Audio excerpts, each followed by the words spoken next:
So hello fellow coin collectors, this is Glenn back with another video. And today we're just going to have a look at the 1955 or 1953 to 55 coins that were issued by Yugoslavia. So in 1945 Yugoslavia pretty much gained all of its territory and some extra from those countries that actually occupied it. And in 1945 they actually started to issue the Yugoslav dinar again.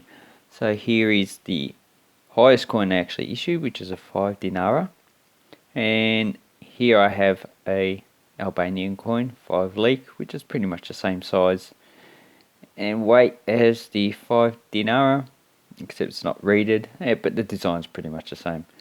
But anyway, the 5 dinara was the highest value. They actually issued a 50 para, 1, 2 and 5 in 1945, and they were all made out of zinc.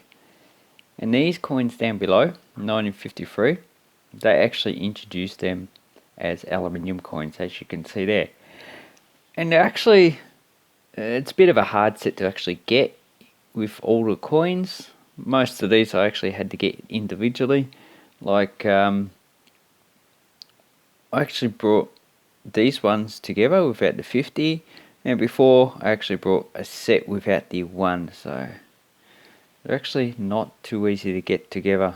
So if you're buying them separate, well then postage costs are actually going to be a bit more expensive. But the grade that you see here is pretty much the grades that you're going to buy them in. I have not really seen any coins that have been uncirculated. They seem to be pretty scarce to actually obtain, and they're probably a bit more expensive as well. So this dinara lasted from 1945 to 1965, when they were replaced with the new dinar. This one was equal to 100 dinar, old dinar. So this one would have been 50 para. So here I have the newer version, 1965, and if you can see, it's actually the same size, and those coins would have circulated alongside for probably a few years afterwards until they were actually demonetized. Although when they actually did change these coins over, they actually never issued a 1 and 2 para coin. They just issued the 5 para coin, and that coin actually comes in 2 values, but 2 designs, should I say, different values. But we'll worry about that coin set when I actually get around to it. So as you can see on these coins, they actually have pretty much effigies of a woman, a male, and a male and female together, so making the sexes equal, and with typical communist motifs of a cog to represent industry, wheat to represent agriculture, and both of these objects are separate on these two, the 10 and 20 dinara coin. And if you look at the side, these are actually reeded. The aluminium coins are just plain. And let me turn it over. So with communist countries, they generally have extra names apart from republic added to them. They can have a People's Republic, Socialist Republic, or Democratic Republic, or a combination of those. And Yugoslavia had all 3 of them. So from 1943 to 45, it was named the Democratic Republic. From 1945 to 1963, it was named the People's Republic. And from 1963 to 1992, when it actually disintegrated, it was named the Socialist, Federal Republic of Yugoslavia.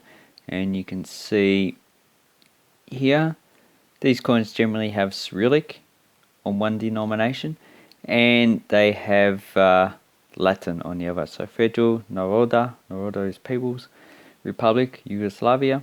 And here we have, let me see if I can get did I have a Latin script on this? Anyway, we'll do the 50. So SFR, Socialist Federal Republic Yugoslavia. Although it wouldn't have actually been in English, it would have been in Croatian, Serbo-Croatian. So this is Serbian, that's Croatian. So what are the values of these actual coins? Well, they're probably collectible to people who actually collect Yugoslavian coins, but they're not really that popular. Now, the 1953, 55, we don't actually have mintages of these coins, so we're not too sure how many were actually minted. But because Yugoslavia at the time generally minted 1 year types. So what I mean by that is that the 1955 coins were minted, and they were supposed to last for to 1963 when they actually minted a new set of coins, and they would have either minted these in bulk, like 50 to 100 million coins of each denomination each. Obviously the lower denomination would have had more coins, the higher one would have had less, because lower ones generally would have been used less than the high denominations, so they would not have been recycled as often. Or they could have actually just used a frozen date, so they could have minted coins every year as demanded, but not change the actual date on the coins. And some other countries have done this, like Eritrea. They issue their coins from 1997 still, and they are a frozen date. Another country would be Tunisia. From 1960s to 1980s, they had a frozen date of 1960 on their coins, and now they currently just change the date every year. So those are the older coins from Yugoslavia. I would say you can probably get the whole set for, if you buy it as a complete set, probably for between $5 and $10. If you buy separate coins, probably about $2 to $3 each, and then you have to pay for postage, and most of them in Australia will probably come from overseas, so you're looking at a minimum of $4 postage each. So it's better off if you really actually want to get a whole set of these coins. Shop around, and also the most important thing is to have patience. Plan what you want to buy. If you see something that's in the budget that you're going to get, then yeah, go for it. But if it's too expensive, which a lot of coins on eBay are, then just don't worry about it. It's really just not worth paying a high rate for coins that are actually very common and are not really scarce to get. Anyway, I hope you liked this video. I hope it was informative, and I hope you enjoy collecting coins. Thank you very much, and have an awesome coin collecting time, people. Okay, bye bye.